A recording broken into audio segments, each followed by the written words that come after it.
Meditations for Every Day in the Year by Bishop Richard Challoner.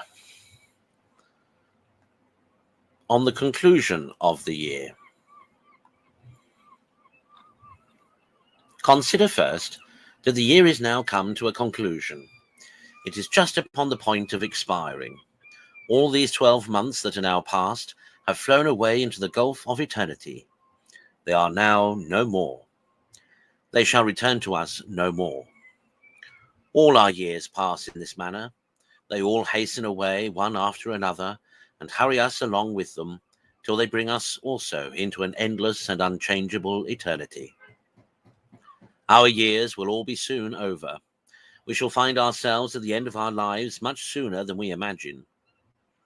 Oh, let us not then set our hearts upon any of these transitory things. Let us despise all that pass away with this short life, and learn to adhere to God alone, who never passes away, because he is eternal. Let us always be prepared for our departure hence. Consider, secondly, that as the year is now past and gone, so are all the pleasures of it. All our diversions, all our amusements, in which we have spent our time this year, are now no more. The remembrance of them is but like that of a dream. Oh, such is the condition of all things that pass with time. Why then do we set our esteem or affection upon any of them? Why are we not practically and feelingly convinced of the emptiness and vanity of them all, and that nothing deserves our love or attention but God and eternity? And as the pleasures of the year are all past, so are all the displeasures and uneasinesses, pains and mortifications of it. They are also now no more than like a dream.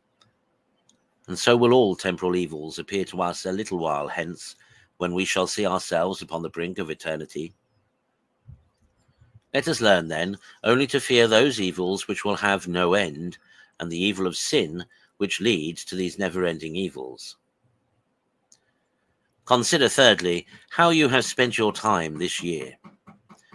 It was all given you by your Creator in order to bring you forward to him and to a happy eternity.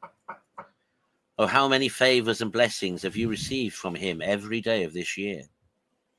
How many graces and invitations to good? And what use have you made of these favors?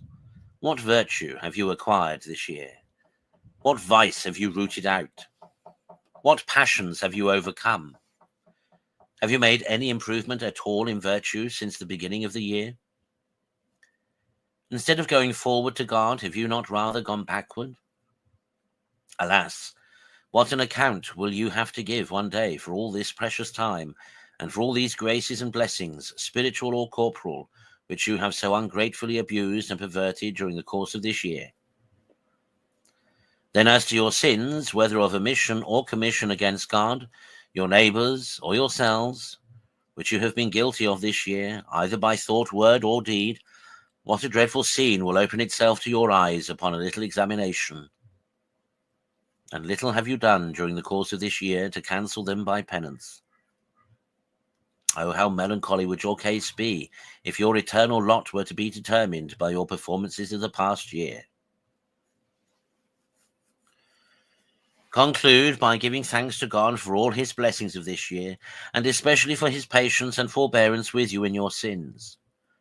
Return now at least to him with your whole heart, begging mercy and pardon of all the sins of the year and for all the sins of your life.